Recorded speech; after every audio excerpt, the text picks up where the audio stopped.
예레미야 33장 14절부터 18절까지 한 절씩 교도하겠습니다.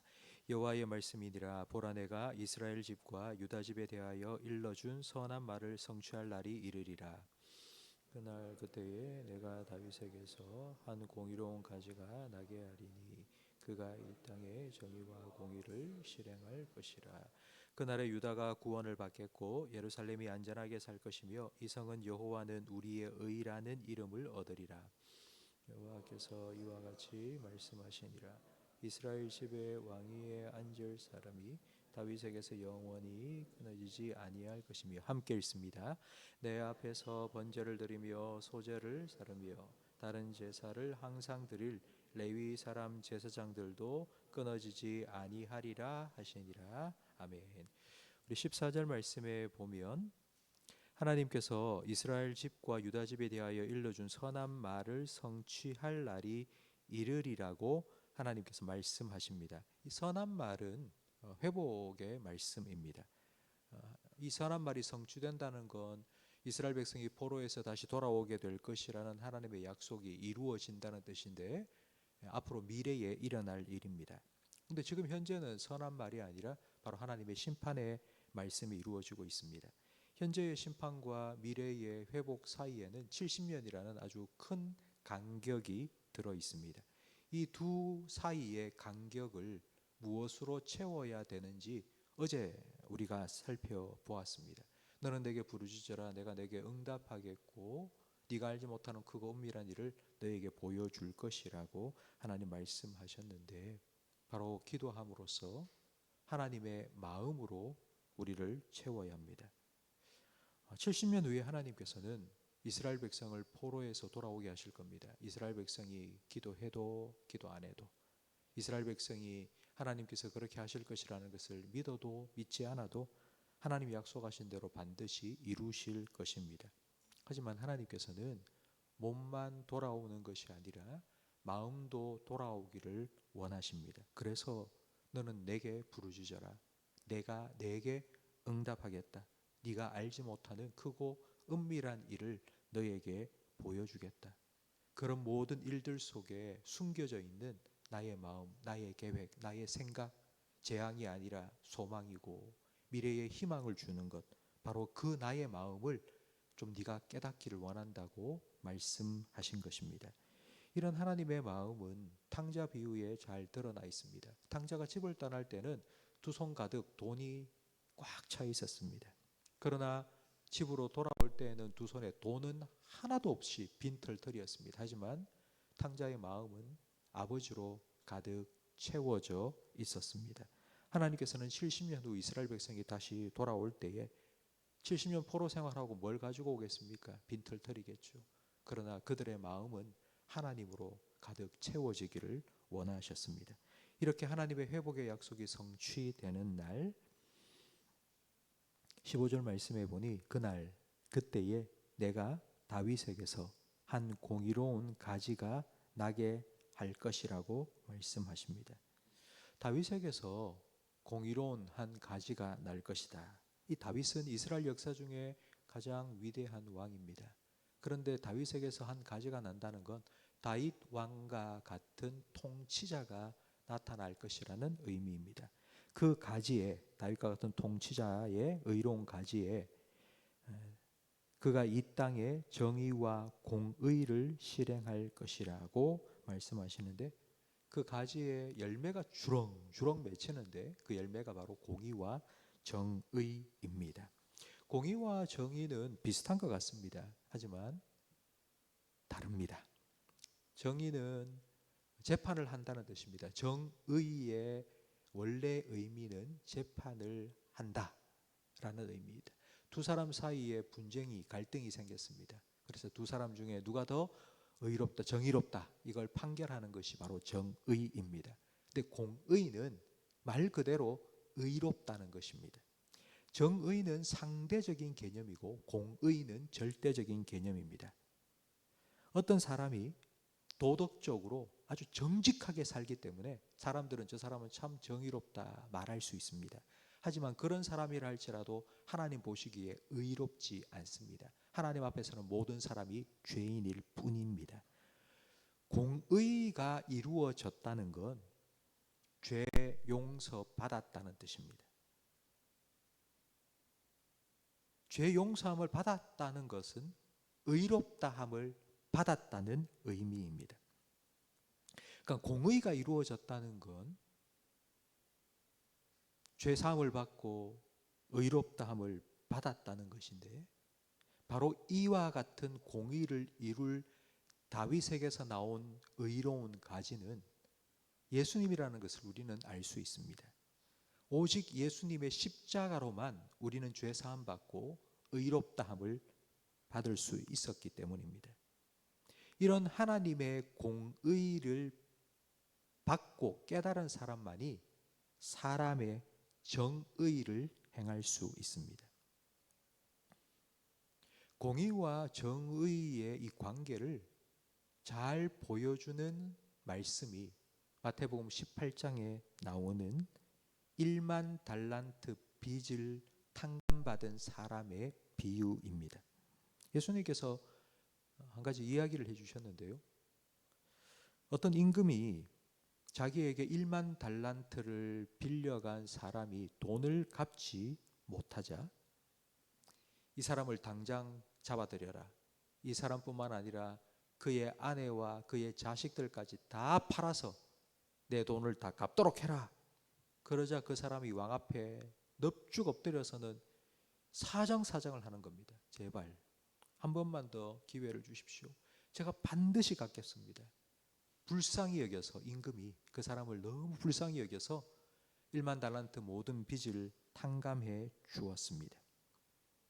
그런데 이 사람이 빚을 탕감받고 나가서는 자기한테 100데나리온,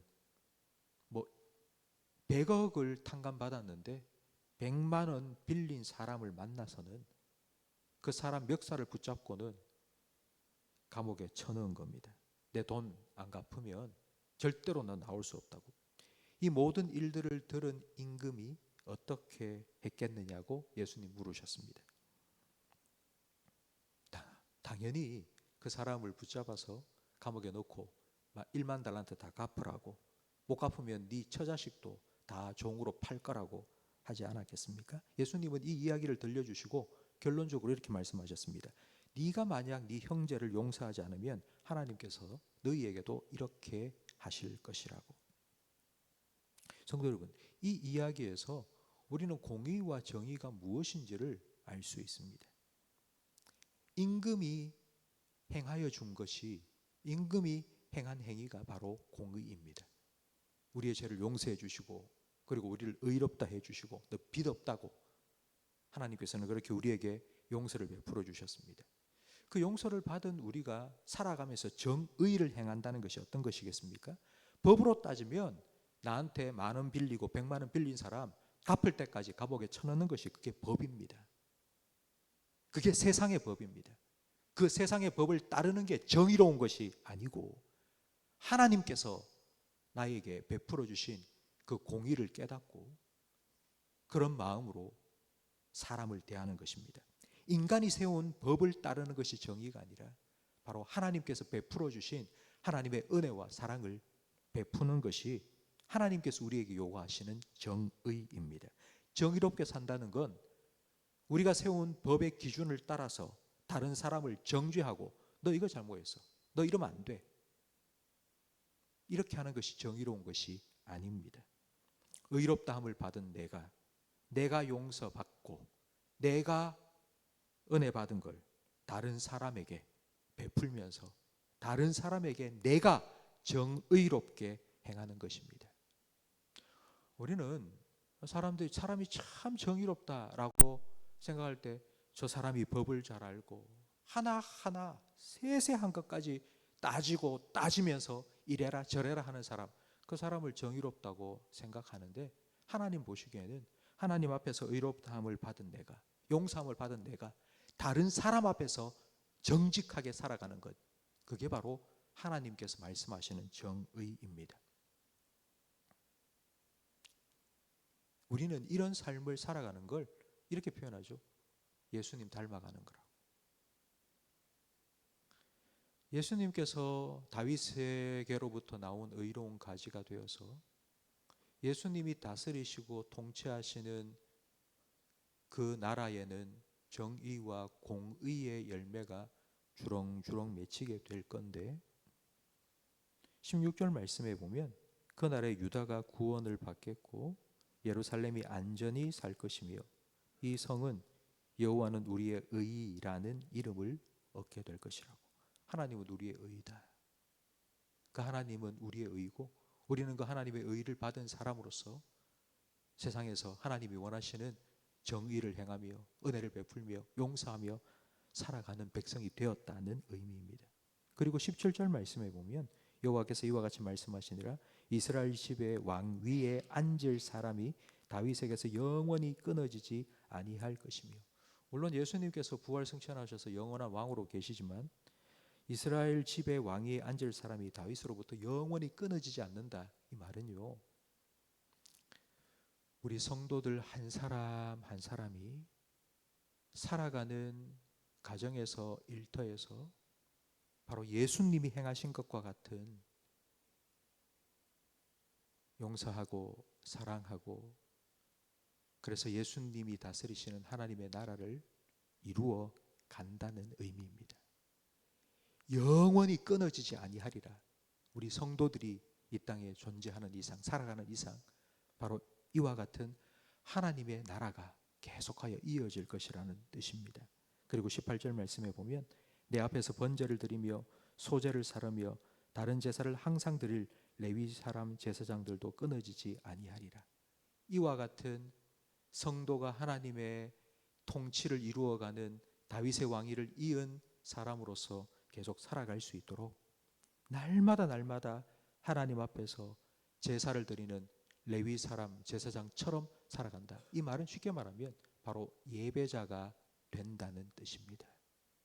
성도 여러분, 우리는 이 땅에 하나님의 나라가 이루어지도록 우리의 삶의 처소에서 하나님의 공의와 정의를 행하며 살아가는 바로 예수님과 같은 예수님을 닮은 하나님의 사람들입니다. 그렇게 살아가기 위해서 하나님께서는 하나님을 예배하며 살라고 날마다 번제와 제사가 끊이지 않을 것이라는 것처럼 우리가 하나님을 예배하는 예배자로 살아가면 우리는 하나님으로부터 하나님의 은혜와 사랑을 받고 그 은혜와 사랑을 우리의 가정에서 일터에서 흘려보내며 살아가므로 그런 우리를 통해서 하나님이 다스리시는 하나님의 나라가 이루어지게 될 것이라고. 그게 하나님께서 이스라엘 백성에게 약속하신 회복의 날입니다. 저는 이런 회복이 우리 교회 가운데 여러분의 가정 가운데 이루어질 것이라고 믿습니다. 하나님께서 약속하셨으니까. 하나님께서는 그걸 위해서 우리를 부르시고 그리고 우리를 예수 믿는 사람으로 만드시고 그리고 오늘도 우리에게 은혜를 베풀어 주십니다. 성도 여러분, 여러분의 삶에 하나님이 다스리시는 하나님의 나라가 온전히 이루어지기를 바랍니다. 이것이 여러분의 기도의 제목이 되기를 간절히 바랍니다. 나를 통해서 하나님의 공의와 정의가 이루어지게 해달라고.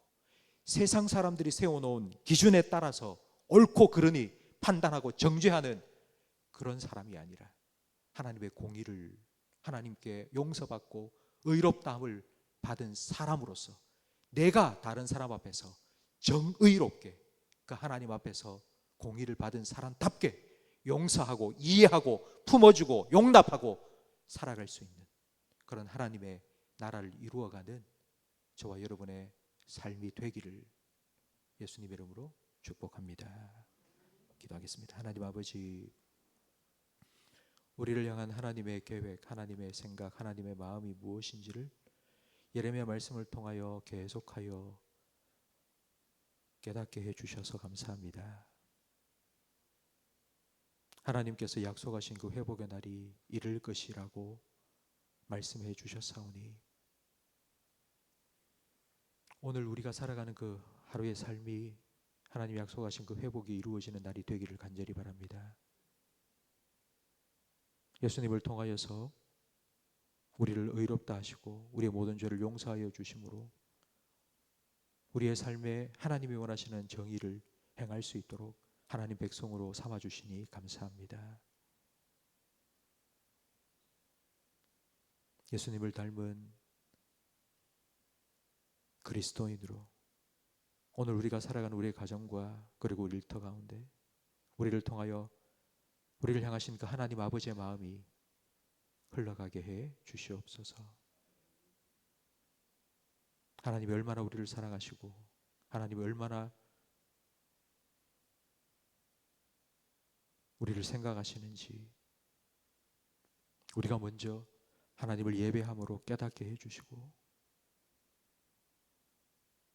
우리가 살아가면서 만나는 모든 사람들 그런 하나님 아버지의 마음으로 대하며 살아갈 수 있도록 우리의 마음을 하나님 아버지의 마음으로 가득 채워 주시옵소서. 우리 모든 성도들의 삶이 하나님의 통치를 받으며 그리고 하나님을 예배하는 예배자의 삶을 살아갈 수 있도록 은혜를 베풀어 주시옵소서. 예수님 이름으로 기도합니다. 아멘. 우리 교회를 위한 공동 기도로